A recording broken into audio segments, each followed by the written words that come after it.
Fala galera do BPR, esse aqui é mais um daqueles vídeos para a gente fazer as expectativas e previsões sobre o futuro do Ceará em 2023, como é que vai ser esse ano que tem tantas incertezas para o torcedor do Ceará. E dessa vez vamos falar um pouquinho sobre elenco e sobre o departamento de futebol do Ceará. Toca a vinheta. Fala galera, seja muito bem-vindo. Esse é o BPR Vozão, eu sou o Klaus. Peço a você que deixe o like aqui no BPR, se inscreva por aqui se ainda não for inscrito, deixe seu comentário também, já que esse é um vídeo de opinião. Eu espero que você deixe seu comentário para a gente debater um pouquinho sobre o futuro do Ceará Sporting Clube e compartilhe nos grupos também, para a gente trazer mais alvinegros para dentro do BPR Vozão, para a gente estar sempre debatendo sobre o Ceará Sporting Clube com qualidade, da melhor maneira, para a nossa torcida, tá bom? Sejam muito bem-vindos. A gente vai falar agora um pouco sobre o que eu espero, cara, para 2023 do Ceará, quando o assunto é futebol. Como é que vai ser o departamento de futebol do Ceará para 2023? Já que a gente veio de um ano de insucessos, de muitos erros nesse departamento, é óbvio que a gente precisa fazer uma análise levando em consideração os erros dos últimos anos, né? Que eles se repetiram em muitos aspectos, mas infelizmente a gente não percebe, né? Uma análise mais profunda desses erros para entender que o processo ele se tornou pequeno para o tamanho que o clube se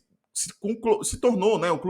O Ceará cresceu muito nos últimos anos e eu acho que a nossa estrutura organizacional do departamento de futebol, do ponto de vista estratégico, principalmente, não das áreas de atuação direta com os jogadores, principalmente eu estou falando aqui sobre a parte estratégica do nosso departamento, que é onde ocorrem as contratações, negociações, o planejamento. Eu acho que nesse aspecto a gente se apequenou, ou pelo menos continuamos estagnados em relação ao clube que subiu em 2017 para a Série A. Passamos 5 anos de lá para cá e basicamente a gente percebe que os erros estratégicos são os mesmos e muito pessoais, de escolhas pessoais, sem metodologia, sem processos. E isso tem sido trazido ano após ano. Até que em 2022 culminou com vários fracassos históricos no Campeonato Cearense, na Copa do Nordeste, Copa do Brasil e também o rebaixamento para a Série B 2023. E tudo isso diante de cenários e possibilidades de mudança que todos percebiam, mas que não era levado em consideração, até porque todas as decisões basicamente pareciam estar nas mãos de uma pessoa, que era o atual presidente do Ceará, mas que dessa vez deixou nas mãos de um novo diretor de futebol. O Ceará tinha como diretor de futebol em 2022 Eduardo Arruda, que não tinha responsabilidade direta sobre o departamento de futebol profissional. Ele cuidava das outras áreas, futebol feminino, futsal e categorias de base, onde ele acompanhava de perto.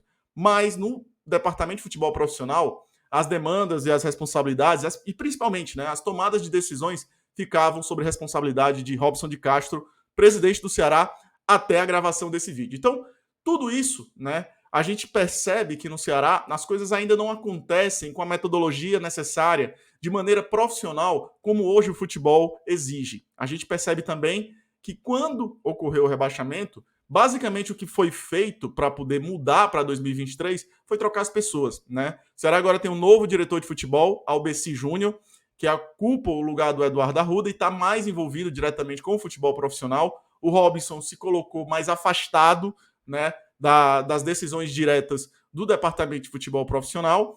O Albeci trouxe junto a ele o Juliano Camargo, que era o executivo do Criciúma e agora é do Ceará, fez bons trabalhos, né, tanto no Criciúma como no Sampaio, com elencos mais enxutos, com receitas mais baixas, sempre conseguiu montar bons times. E também o PC Guzmão, coordenador, que vai acompanhar essa equipe, né, que vai acompanhar o Albeci para 2023. Mas estruturalmente, o que foi que mudou? Absolutamente nada. A gente tem ali o PC Guzmão para o lugar do Sérgio Dimas, a gente tem o Juliano, né? Juliano Camargo para o lugar do Jorge Macedo e o Albeci para o lugar do Eduardo Arruda. Basicamente, a gente trocou pessoas, né? Como se a culpa fossem dessas pessoas e, obviamente, do afastamento do Robson do departamento de futebol. Mas a gente não percebe, né, uma análise para saber se os processos, se é que existem, estão sendo feitos da melhor maneira, da maneira mais técnica, da maneira mais profissional que o futebol exige, né? Eu tenho percebido também que o departamento de análise de desempenho do Ceará, ele é um pouco isolado, um pouco, para ser bem discreto, né? É basicamente isolado, né, das tomadas de decisões do departamento de futebol. Isso é uma pena. Eu não vejo peso no nosso departamento de análise, de scouting, desempenho. Eu acho que ele seria fundamental na minha estrutura se eu pensasse como diretor de futebol, mas infelizmente para o Ceará de 2023 a gente deve continuar com a mesma metodologia dos anos fracassados, basicamente trocando as pessoas. Eu sei que o ABC se tornou aí, tem o título, tem o curso da CBF como preparatório para ser um diretor de futebol, mas minha expectativa para 2023 é de que a qualificação aumente, de que o nível suba, né? Eu vejo o curso da CBF, com todo o respeito a todos que fazem o curso, e eu acho que seria também importante se um dia eu me envolvesse com futebol, ou o Douglas se envolvesse com futebol, ou qualquer pessoa que fosse feito o curso da CBF para trabalhar com futebol. Óbvio que tem que ser feito. Mas eu vejo o curso da CBF como uma carteira de motorista, fazendo uma analogia. Você tira a carteira de motorista para dirigir um carro, né? Para fazer o curso da CBF, para ser diretor, gerente de um clube, você precisa fazer o curso da CBF, né? Para ter uma qualificação básica. Mas eu acho que é uma qualificação básica. Para ser diretor, para ser gerente de um clube como o Ceará, você precisa ser piloto. Você precisa aprender e tirar licenças maiores. Você tem que buscar conhecimentos superiores de gestão, de processos, de estrutura organizacional e gerencial. Acho que falta muito ao Ceará nesse aspecto. Não percebi até agora uma estrutura, um pensamento estruturado sobre tomada de decisões, sobre assumir rédeas de um processo muito mais impessoal, né, na hora de tomar decisões, de escolher jogadores, apesar, né, dos nomes que até então estarem sendo escolhidos, para mim são nomes interessantes para a realidade em que estamos. Se vai dar certo ou não, são outros 500, a gente vai ver em 2023, mas acho que falta para mim ainda uma percepção mais profissional do clube. O Juliano pode passar pelo Ceará, o Albeci pode passar, mas o clube ele tem que saber o que quer. O clube tem que ter uma estrutura organizacional que funcione, independente da ausência ou não do Juliano, do Albeci. É claro que essas pessoas e quem vier pela frente também vão ser importantes, mas o clube por si só precisa ter um método, precisa ter um processo, precisa ter uma estrutura que funcione estrategicamente, né, de uma maneira mais, como é que eu posso falar? Com menos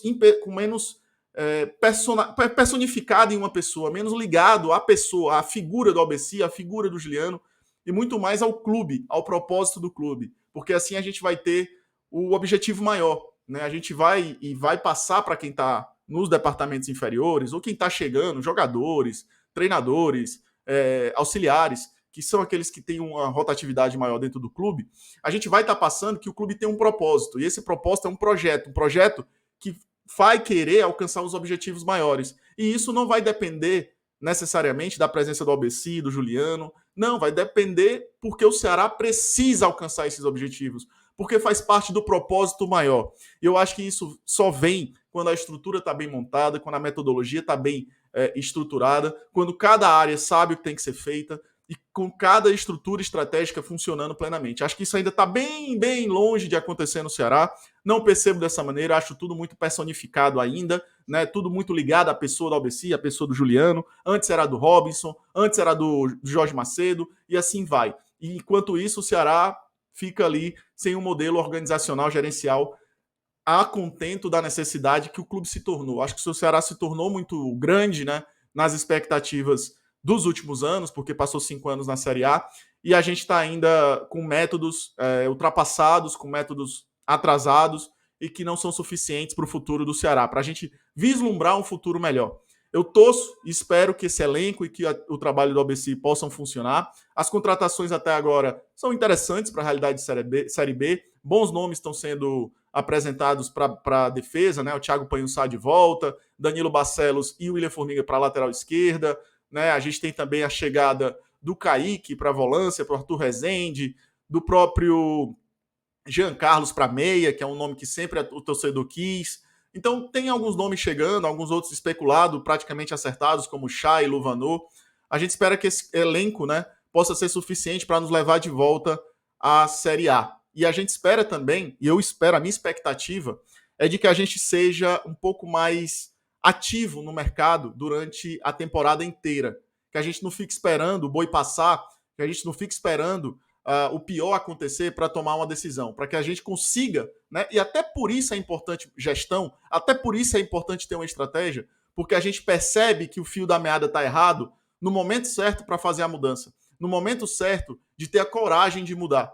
E isso vem quando você tem estratégia, quando você tem controle sobre todo o clube, principalmente no departamento de futebol, quando você controla, você mede. E quando você controla e gerencia, você atinge os resultados que você quer e faz as mudanças necessárias que podem, porventura, ser necessárias ao longo do ano. Então, que o Ceará seja mais dinâmico em 2023, é a minha expectativa. A minha previsão é de que eu acho que não vai mudar muita coisa. Acho que realmente a gente vai ter um elenco que é ok, que pode subir, pode não subir, mas é um elenco que, para iniciar o ano, é interessante, mas talvez precise de reforços, precise de dinâmica, de qualificação, de perceber quem está bem, quem está mal, quem não está contribuindo ou não, para a gente fazer as mudanças com agilidade e colocar o clube na rédea do objetivo principal. Subir para a Série A em 2023 é o nosso principal objetivo. É claro que tem o Campeonato Cearense pela frente, Copa do Nordeste, a gente sabe das responsabilidades que o clube tem nessas duas competições, né? É muito tradicional na Copa do Nordeste, tem aí uma rivalidade com o Fortaleza no Campeonato Cearense, mas tudo isso fica em segundo plano quando a gente está na Série B com a necessidade de voltar para a Série A. Na minha opinião, o foco principal tem que ser a Série A, e eu sei que para muitos torcedores, evitar o pentacampeonato Fortaleza significa muita coisa. Para mim não significa absolutamente nada, eu acho que a realidade do Ceará mudou e a gente tem que focar na Série A, em objetivos maiores, em buscar o que é necessário para o clube se tornar um clube maior, do tamanho que deve ser.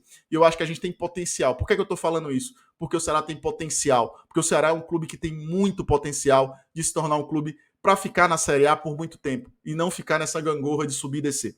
Então, por mim, o objetivo principal e para mim a expectativa é: vamos para a Série A, torço muito por isso, vou estar no estádio apoiando, mesmo com as dificuldades, mesmo com a incerteza da parte política, da parte diretiva do clube. A gente não sabe bem o que vai acontecer em 2023, mas o papel de torcedor não pode fugir da nossa alma, não pode fugir do nosso coração, porque é isso que nós somos. Nós somos movidos pelo clube, nós somos movidos em ir ao estádio, em amar esse clube, em torcer, em vibrar, e nisso não tem torcida igual. A gente sabe da força da nossa torcida, é imensa, fez a diferença, infelizmente, não trouxe os resultados nesse ano de 2022, mas fez a diferença, trazendo um número de sócios tremendo, sendo o maior plano de sócios do Nordeste num momento difícil. A torcida do Ceará faz isso, né? Recorde de vendas da marca Vozão, expansão de lojas incríveis. Então, assim, mostra a força que essa torcida tem, mostra o tamanho desse clube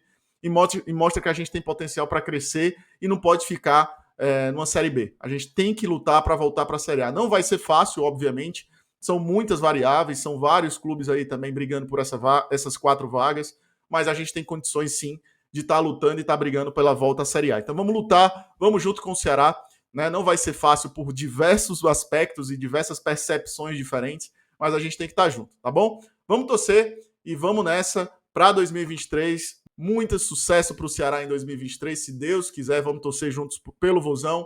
Um abraço para vocês, vamos para 2023 e é isso, galera. Tamo junto, bora Vozão e bora pro racha.